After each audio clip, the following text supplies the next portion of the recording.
Hey, welcome to another episode of Training Box Tuesdays, the show designed to educate and inspire you to live a healthier life on purpose and with purpose.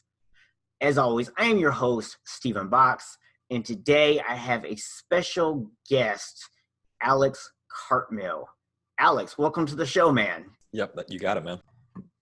So, Alex, you're the project manager for the Personal Training Development Center, as well as the head coach for the Online Trainer Academy, which helps fitness professionals as well as other health professionals to develop their business, right? That's right, man. Yeah.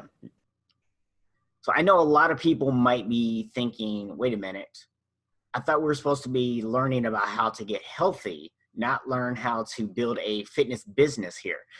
So stay with me for just a second, guys, because I promise there are a lot of parallels. So if you're someone who owns your own business, or if you're in a position where you're caring for other people, you're going to find a lot of things that you're going to be able to relate to today.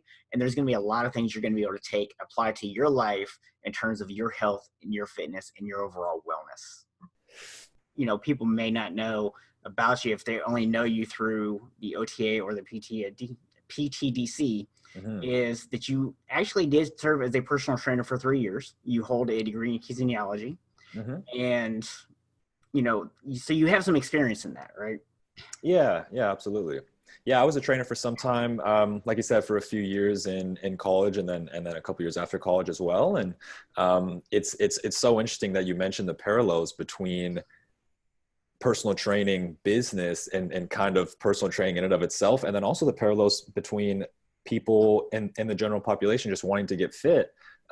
Something that I do now as I coach personal trainers is I draw from parallels from people in their own fitness journey and people who are building their business, even with trainers themselves. And so, you know, when someone is building a business, a lot of what I talk about is you have to find what you're going to be consistent with. You have to enjoy it.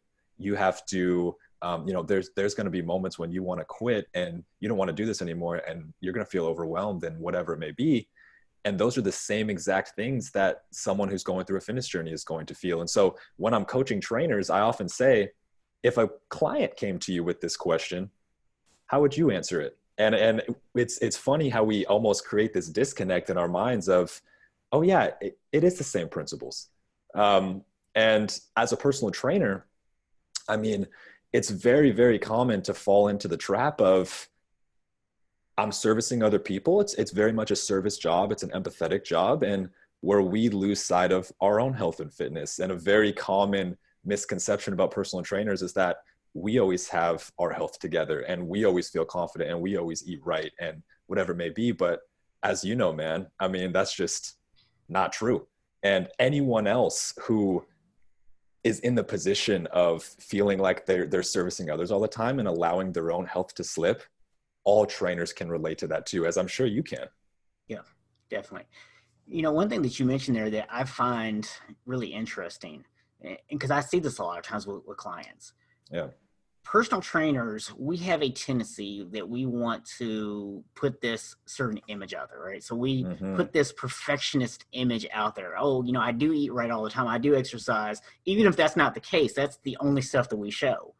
And I think a lot of times what happens is clients, they're seeing that. And then they're thinking, oh, well, to look like him, to, you know, move like her or whatever, I have to do what they do.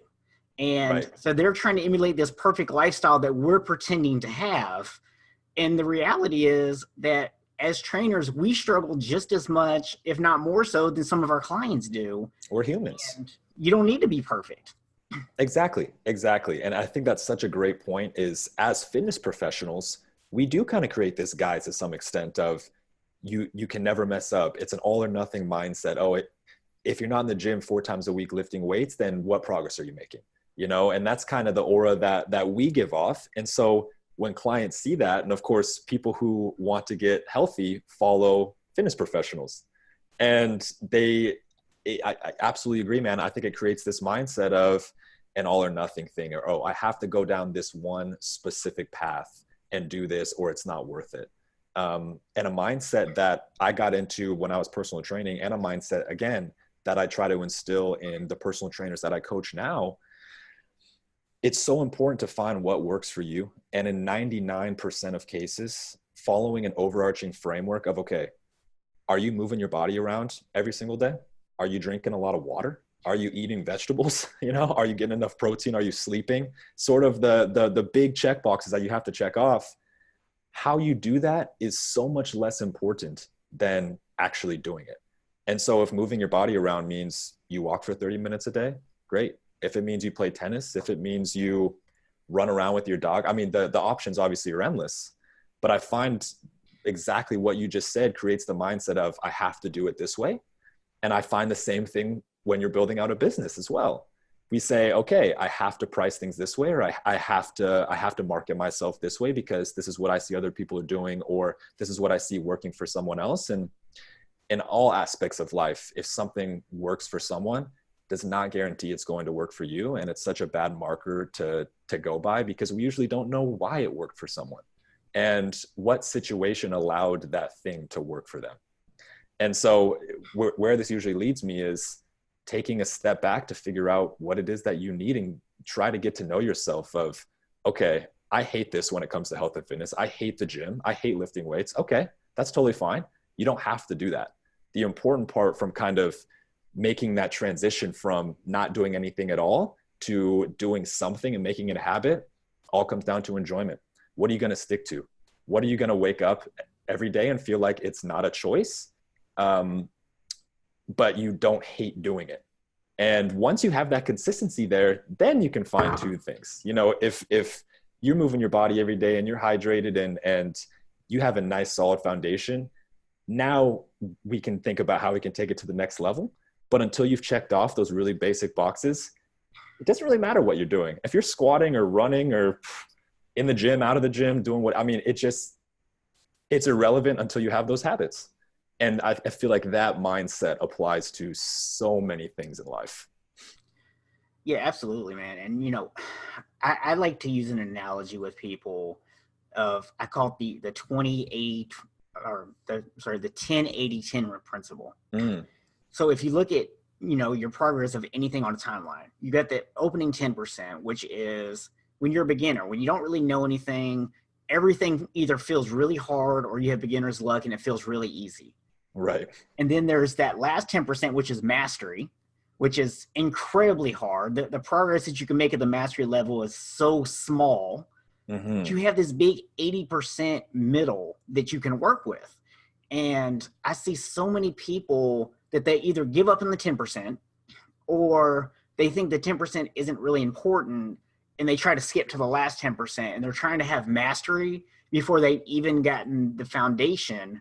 And they're completely missing the fact that there's this 80% in the middle to build upon the foundation that you were supposed to build in the first place. Exactly. And the decisions they're thinking about fall in the mastery category and not that 80% category. And the decisions that stress them out and freak them out is, should I eat this or this? Should I do this exercise? That's the mastery level. It doesn't even matter. Do anything. Yeah. Get that 80%. And that's the exact conversation I have all the time is doing these basic things in any way will get you 80, 90% of the way there. Then once you're there, then we can figure out that mastery. But if you have no foundation and you have none of that 90% before that, those mastery decisions, who cares, right? I mean, it doesn't matter. It's like if you're not sleeping well, or if you eat no vegetables in a day, whether you have white rice or brown rice, irrelevant. Yeah. And those are usually the decisions that really stress people out. And I think the disconnect, like you said, comes from how the industry is portrayed and who the general population looks up to when it comes to their health and fitness, which I find really interesting. Yeah, and something else I see, and it's actually, I'm somewhat using a quote here, but in a different context. John, who, is, I guess your boss would be the technical term for that. Jonathan Goodman. Yeah, John Goodman. He said when he was talking about, trainers selling supplements that, one of the issues can become when your paycheck is tied to your opinion of something, it makes it harder for you to be objective. Yes. And he was talking specifically about selling supplements, but I think it applies to a lot of areas. So I think one of the issues a lot of people run into is when they're going out and they're seeking fitness professionals to follow. Yep. They're, you got one person, oh, it's all about cardio. You have to run. Somebody else is, oh, it's all about weight training. Somebody else is, keto, and somebody else is paleo. And there's all these different beliefs, and everyone has really good reasons for suggesting what they suggest. And you and I both know that the reason everyone has good reasons is because everything works for somebody. It worked for So, them. Right. and so it's not that anything is necessarily bad, but it can be very conflicting if you are, just an average person who doesn't know all this stuff. It can be very hard for them. So Totally. what's kind of your advice if you're just that regular person, you're not a trainer, you don't know all this stuff. What is your advice when they're going out and they're finding someone to listen to and to follow? What is your advice to them? Yeah. I mean, I think the advice is absolutely go and follow people who inspire you and who give out good information. I don't have any issue with that, but I think the advice I would give, or at least the mindset that I would encourage people to get into, is basically what we've discussed: is don't fall into the trap of thinking that there's one way to achieve these goals, especially when we're talking about your health and fitness. Not only is there not one way, but, and again, this whole conversation we were just having, usually the things that we're worried about and that stress us out don't matter. And so when it comes to people to follow, I would say follow a variety and don't get married to one to the point where you think there's no other way. And because I think that's where the slippery slope falls into, and they think, well, I have to do keto, or I have to do this, this, this, and this. And it's really of, what is this accomplishing? And are you checking off those? Do you have that foundation built? And then I think the other thing when following people is kind of just, and this should almost go without saying, but especially in today's social media age, I feel like it needs to be said, should follow people who make you feel good.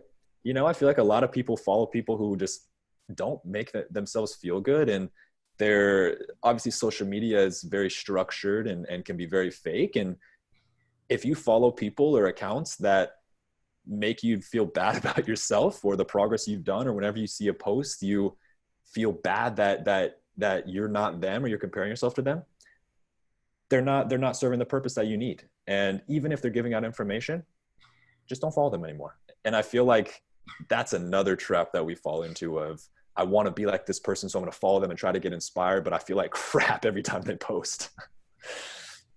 Yeah, I cringe at those, man. It For really sure. reminds me of, and you probably remember this from your time as a trainer. I don't think it's as prevalent now as it used to be, thank goodness.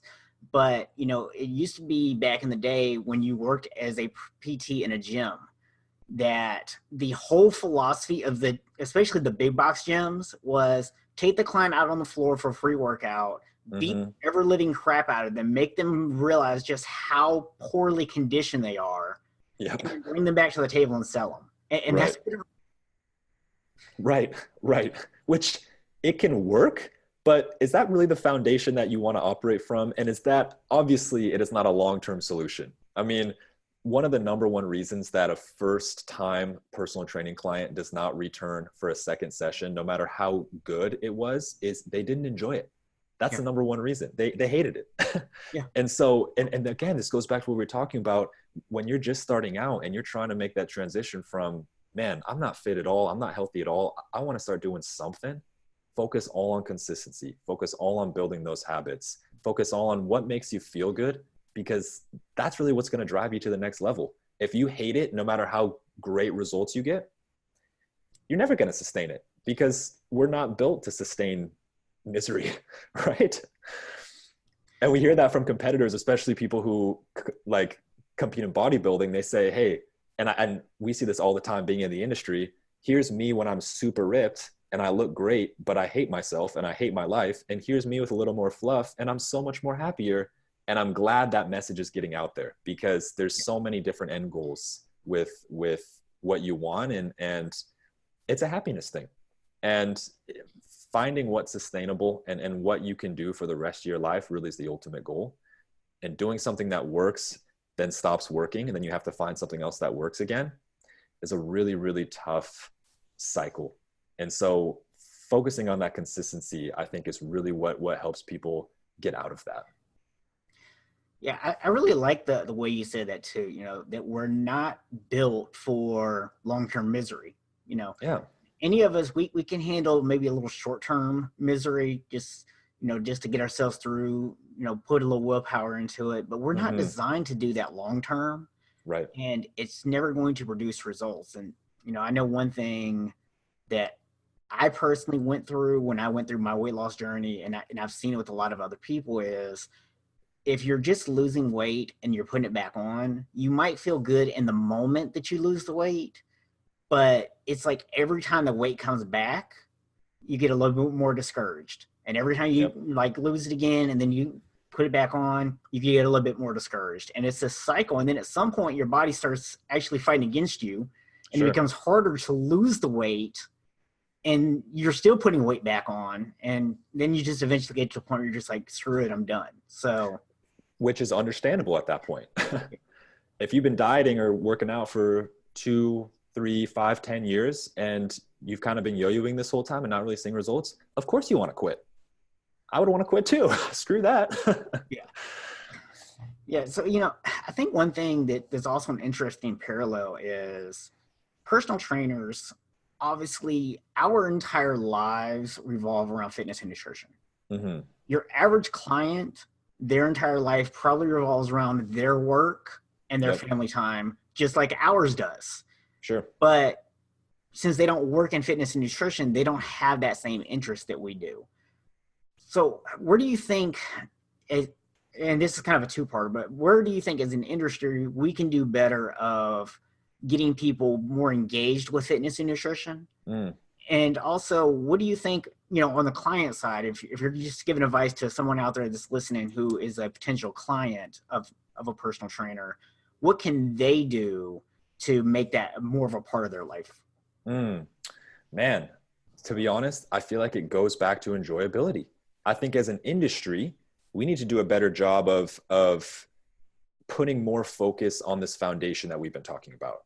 We need to do a better job of not necessarily putting judgment on people on whatever part of where they're at in their journey, and saying, here are the basics of what you can do right now that's going to make the vast majority of the difference. And because for the general population, like we said, that 10% mastery for the majority of the population doesn't matter. And I think as an industry, that's where we put a lot of our focus, because that's what matters to us as people in the industry. And for most people in the industry, that's where we're at. We have that foundation normally. So we think as we're teaching, I feel like that causes a lot of the disconnect. And I think to sort of, in that same vein, as fitness professionals, we like to speak to other fitness professionals. And so I think that sort of mindset puts our focus on the 10%, which of course the general population is now going to focus on the 10%. And I genuinely believe that is why we're getting in this position where our obesity rates are continuing to rise. And of course, the education is out there. I don't think it's an information problem. And I'd be curious to get your thoughts on this too, but it seems to me that people know what they have to do to some extent. People know that they should move around. They should know that they should eat some vegetables and some fruits. Like, people should know that they should be sleeping. I don't think it's a lack of information in terms of I have no idea what to do. But I think the I have no idea what to do mindset comes from because as an industry, we're not preaching those basic things. We're preaching keto, we're preaching this super specific path, or we're preaching a 4-day workout split or whatever it may be. And that puts people in the wrong mindset. And again, so to a potential client, the best advice I can give is focus on the enjoyability, focus on what you enjoy, and what is going to help you build that foundation up. Because that, I mean, just imagine where we would be as a country or a nation if everyone had those super foundational things met. We would not be in this problem. Yeah. We just wouldn't be. Obviously, everyone wouldn't have godlike bodies or whatever it may be, but I just can't see a world where if these super basic habits were habits, that we would be in this position. Yeah, and it's interesting because one of the things you were just saying, as trainers, we are more in that mastery part of our careers. Mm-hmm. And that's our mindset. So even if we know that the basic is there, I mean, let's be honest, the basics are kind of boring. If Totally. you just get on social media and you say, hey guys, eat more vegetables, Right. you will get like 0 likes on your post. I mean, it's just, no one is really interested in hearing it because people already know that. Right. And so a lot of times I think what we as trainers do is we're trying to be more specific. We're trying to find some way to stand out. So we are telling people, oh, eat the sweet potato versus the regular potato, or, Yep. do kale instead of spinach because it has these extra 2 vitamins in it. And, Right. and it's like we're making these things sound like they're important when they're not. Right. And I think that, that's causing a lot of issues for the general public, because they're hearing all these different things and then they think, oh, well, this is what everybody's talking about. That must be what's important. Right. And like you said, it really comes back down to, do you enjoy it? And is it getting you the results that you want because you're doing it consistently? Right. Right. That's what it boils down to. And that just has to be there before you think about anything else. And it's the same exact thing with the personal trainers that I coach. There's a very common mindset, as you know, people think there's one way to go about it. And so often in my teaching, it's, hey, here's the general framework. Here's the important boxes that you need to check off. Focus on that, and don't focus as much on how you do it, and do it in a way that you'll stick to and that works. Because if that foundation isn't there, the second step doesn't matter at all. And so much of the focus, and it seems for so much of the general population, the focus should really be on that foundation, because for the vast majority, it's not there. And so that second step and all those things that we talk about just don't matter. And it seems that disconnect causes a lot of our issues and causes a lot of the yo-yoing that we see. Yeah. And, and I want for people to kind of understand here too, that, it's not that we just have a bunch of personal trainers out there that just don't care, or that they're trying to just Of course do something or whatever. It's an issue that actually stems from the mindset that we as trainers even have, because a lot of the things we're suggesting to our clients with all the detail stuff is the exact same way we run our businesses, right? Because the number one question that we see in the Facebook group that you guys run is, what is the best fill in the blank, right? What's the best software? What's the best email? What's the best thing to deliver my programs? Like, everybody wants to know the best program for this and the best thing for that. Yet they spend almost no time in actually creating quality content. Sure. People will sit there and spend 3-4 hours a day for a week deciding on the best email services. Yep. And then they'll spend 5 minutes actually crafting a quality email. Right. Or it's like the email service doesn't matter if you don't have that foundation. Yeah. So you got to have that foundation of, you got to actually be able to write a quality email. Right. Before it even matters what service you're using, right? Exactly. And that's exactly like a client saying, what's the best food to eat? Or what's the best workout to do? And I mean, the answer for me would be, the best workout to do is one that you'll do.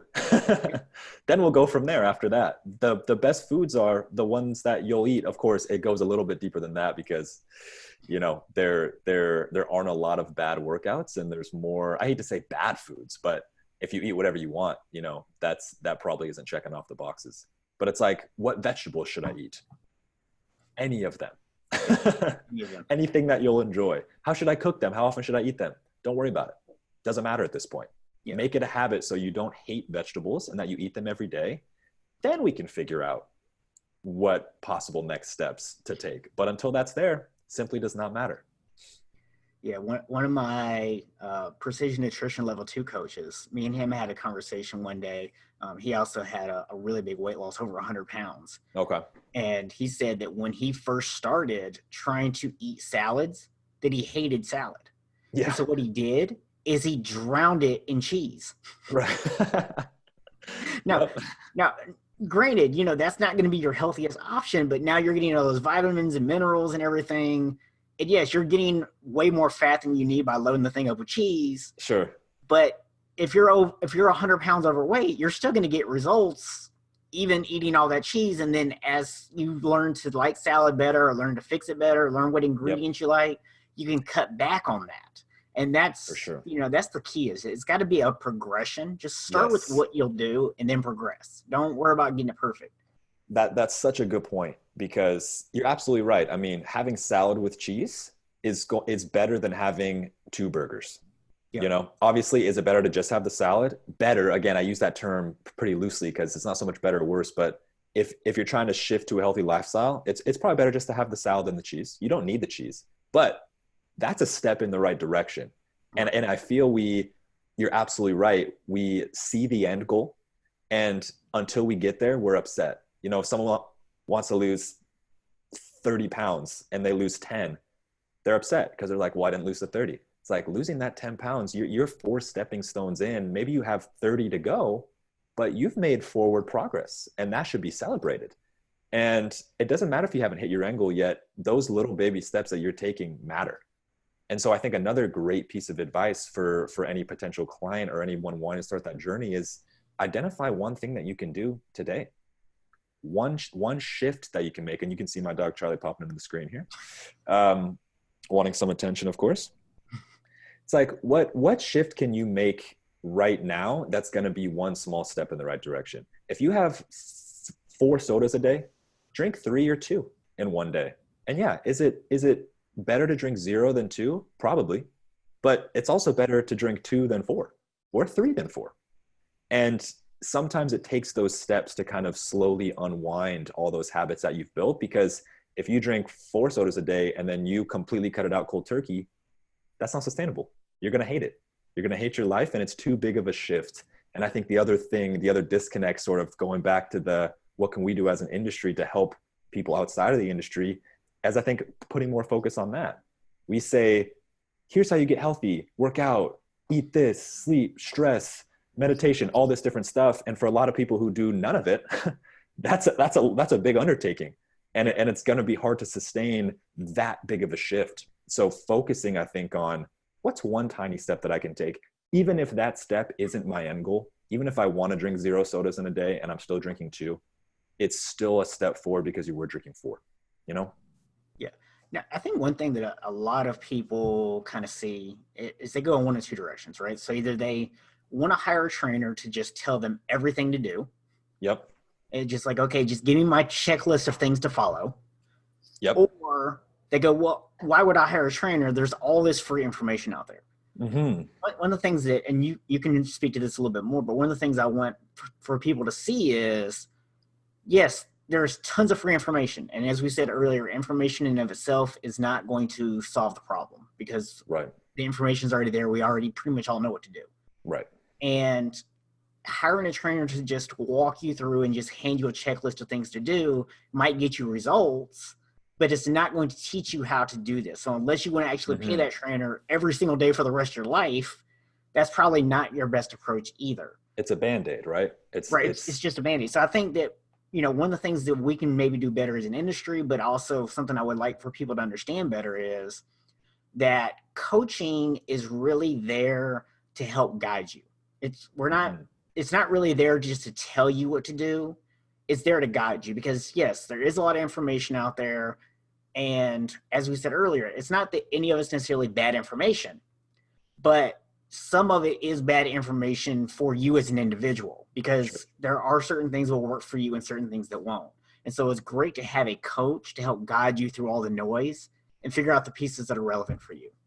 For sure. And for accountability too, right? I mean, everyone is human. So many trainers have trainers, and it's not because we don't know what to do. I've had many trainers over the course of my life. It's because I want someone to be there for me when I don't know what to do, or when I want to quit, or when I don't want to go to the gym that day. Someone in my corner saying, let's do this, is so important. And that, I think, is a huge value of a coach that a lot of people in the general public don't fully understand. Is, yes, you certainly can find this information online. I mean, we sell in the Online Trainer Academy, the program that I run, you could probably find all that information online too. It's not an information problem. It's an accountability problem. It's a problem of siphoning through this information, just like you said, to figure out what's valid, what isn't, and packaging the information in a way that's digestible and actionable, in a way that's going to actually make you do it. That's the hard part. It's not knowing what to do. That's the easy part. And so I totally agree with you. I do think people hire coaches because they don't know what to do and they think I want someone to tell me what to do. That's just a poor lens to look through, because you can figure that out yourself. But if you're not doing it, perhaps a coach will help. Yeah, absolutely. And just if there's any trainers out there that would like some information, you mentioned the OTA, they can check out your site. It's onlinetrainer.com, right? Yeah, onlinetrainer.com. The PTDC.com, PTDC is sort of the home base of Personal Trainer Development Center, is sort of our parent company, and that's kind of the whole base of it. And then the Online Trainer Academy is a business development program for personal trainers. So any personal trainer who's really looking to either sort of structure a business around their services or work with people remotely, that's the spot. Okay. And may I also recommend... Hey, there it is, man. Right, this nice book here, co-authored by... Yes, sir. Alex yourself, yeah. Appreciate and that. you know, this is something that I actually found interesting when I went through my weight loss and started, you know, coaching, because I had my own coach at the time. You know, when I hired a trainer of my own. And as I started to get my training certification and learn, what I actually found was intriguing. And this is why I would even encourage just regular people to invest in a book like this. I mean, this is something you could pick up for 15, 20 bucks, and it's not a huge investment. But if you're seeing quality training that's provided for trainers, you now start to get a better idea of what quality trainers should be doing. Yes. And that's going to help you to find a good quality coach, because you're now seeing, okay, this is what quality coaches should do. Because a lot of times you have no context for what a quality coach looks like as an individual. So I think that's such a great point. And for sure, because how is a client supposed to know? I mean, that's such a great perspective that I've never thought of before. And it's, I think, honestly, a huge reason that we're seeing a lot of people outside of the fitness industry who are coming to us. And I think part of it is what you said. And part of it goes back to the very first conversation that we had about all these parallels of the same principles that it takes to build a business are the same principles it takes to get healthy, are the same principles it takes to accomplish anything that you want to accomplish in life. So I think having those perspectives, because I mean, a random client who works with a random trainer who they've never met before, and that trainer may be terrible, and that trainer may be saying, hey, we're doing this is the way to do it, and the client says great, they have absolutely no idea. And they don't know that if a trainer doesn't ask them questions about themselves and their history and what they want to accomplish and take that into consideration to their guidance, they don't necessarily know that that's poor. If you're watching this, that is poor. Run from that trainer. Run. Run. And not just to burn the calories, just do it to get away. Exactly, because it won't burn that many calories. So, no. I mean, unless you run really, really far. Really fast and far. Yeah. That's a tough combination, though. that is a tough combination. Well, hey, man, I know you've got another call that you got to jump on here soon, so I really appreciate you taking out the time today. Hey, of course, man. Before we go, I am going to hit you with something, and you, just so you know, you are the first person to get to do this. Okay. Okay, I'm excited. So this is my rapid questions for you. I'm going to ask you just a few questions here. First thing that comes to your mind. So nervous. Let's do it. You live in Portland. I do. Somebody comes to Portland, one restaurant they absolutely have to go to. Ooh, oh my goodness. What a question, dude. So the first thing that popped to my mind, and there's so many options because it's a great foodie city, but Por Que No tacos are probably the best tacos that you will have in Portland. I'm not going to say anywhere, but Por Que No, if you love Mexican food, tacos specifically, go-to spot. All right. And speaking of, when you're trying to eat healthy, what is your go-to, like, healthy cheat meal? Healthy cheat or cheap? Cheat. So you know, something that's considered generally to be a cheat meal, but you've kind of you've made it a little more healthy. What's your go-to? That's a good question. So I think nachos falls into that role for me. I'm a big fan of making healthy nachos. Where basically, by the way, making things yourself at home automatically just turns it into a healthier option than buying it out. Like, I think we think, like, for example, nachos. if you eat it out and it's like, oh, it's just chips and cheese and this, it's not the same as when you buy chips and cheese and avocados from the store and put it all on the plate. It's very different. We don't see the process. But no, I absolutely love making healthy nachos. I'll just buy all the ingredients, put like avocados, some salsa on there, a little bit of cheese, some ground chicken, some chips, and that's kind of a nice healthy cheat meal for me. I have a feeling that the sale of nachos just went up. I hope so. I'm I hungry think now. everybody's probably hungry now. Like, Yeah, I'm starving. Might have to all go right. get So some last chips. question for you. Yes. You have 10 minutes. That's including warm up, everything. You got 10 minutes total. What's your go-to workout? Man, another tough question. 10 minutes total with the warm up. I'm probably doing a high intensity interval training workout, sort of bang for your buck thing, a full body. I'll probably do like a body weight thing, maybe a split squat, maybe with a plank, maybe with push-ups, just kind of some real foundational movements, but that's high intensity and that burns some calories. If I only had 10 minutes, that's usually my go-to. I don't even touch the weights just because you got to rest quite a bit. So something that you don't have to rest a lot, that you can move kind of the whole time, but work a lot of different parts of your body. Okay. And as we said earlier, of course, the actual moves don't matter. Just pick something and just do it, right? I mean, I could do interval training on the treadmill. And the only reason I didn't say that is because I just wouldn't enjoy it as much. I would rather do a circuit of 4 to 5 like body weight exercises as opposed to just going for 10 miles per hour on the treadmill down to 5, 10, 5. It's the same thing. But yeah, that's probably what I go with. All right. Awesome, man. Really appreciate you being on the show today. Real quick, for anybody who wants to get in touch with you or learn more about the Personal Training Development Center or the Online Trainer Academy, can you give us all the contact on that real quick? Yeah. So for me personally, it's just Alex Cartmill on Instagram and Facebook. If you're interested in the Personal Trainer Development Center or the Online Trainer Academy, theptdc.com is going to be the home base for all that. You can access all the books that Jonathan has written. You can access all of our courses. So if you're interested at all in personal training or sort of taking the personal training business to the next level, that's the spot. All right, man. Appreciate it and have a great day. Hey, man, I really appreciate you having me on. You as well. All right.